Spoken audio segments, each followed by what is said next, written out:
2 മാസം പ്രായമുള്ള ഒരു പിഞ്ച് പൈതല് സുന്നത്ത് കഴിക്കാൻ വേണ്ടിയിട്ട് കാക്കൂരുള്ള ഒരു ക്ലിനിക്കിലേക്ക് ഉമ്മയും ഉപ്പയും കൊണ്ടുപോയതാണ്.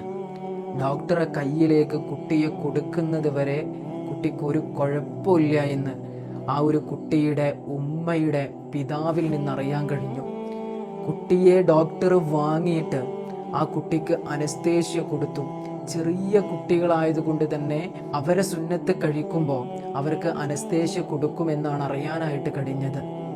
ആ അനസ്തേഷ്യ കൊടുത്ത് കുറച്ച് കഴിഞ്ഞപ്പോൾ കുട്ടി അനങ്ങുന്നില്ല. ആ ഒരു കുട്ടിയുടെ ശരീരം ആ രക്ഷിതാക്കളുടെ കയ്യിൽ കൊടുക്കുകയാണ് പാല് കൊടുക്കാൻ വേണ്ടിയിട്ട്. പക്ഷേ അപ്പോഴും കുട്ടിക്ക് അനക്കല്ല.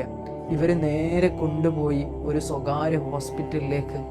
അവിടെ എത്തുമ്പോഴേക്ക് ആ കുട്ടിയുടെ ജീവൻ പൊലിഞ്ഞിട്ടുണ്ടായിരുന്നു എന്നാണ് അറിയാൻ കഴിഞ്ഞത്. ദയവ് ചെയ്തിട്ട് രക്ഷിതാക്കളെ, ആ സമയത്ത് നിങ്ങൾ ഈ സുന്നത്തിന് കൊണ്ടുപോകില്ലേ. കാരണം എന്താണെന്നറിയോ, കുട്ടിക്ക് അനസ്തേഷ്യ കൊടുത്തതിൻ്റെ ശേഷമാണ് ആ കുട്ടിക്ക് മുണ്ടാനും ചലിക്കാനും കഴിയാത്തതെന്നാണ് അറിയാനായിട്ട് കഴിഞ്ഞത്. ആ കുട്ടിയുടെ ശരീരം ചിലപ്പോൾ ആ മരുന്നിന് പ്രാപ്തമായിട്ടുണ്ടാകൂല. എനിക്ക് പറയാനുള്ളത് ഇവിടെ ആദ്യം തന്നെ ആ രക്ഷിതാക്കളെ നിങ്ങൾ പൈചാരല്ലേ. കാരണം അത്രമേൽ വേദനയിലാകും അവരിപ്പോൾ നിൽക്കുന്നത്. സഹിക്കാൻ കഴിയൂല ആ മാതാപിതാക്കൾക്ക്. അതിൻ്റെ ഇടയിൽ കുറ്റപ്പെടുത്തൽ കൂടെ ആകുമ്പോൾ ആ മെസ്സേജുകൾ കാണുമ്പോൾ കൽബ് പൊട്ടൂലേ.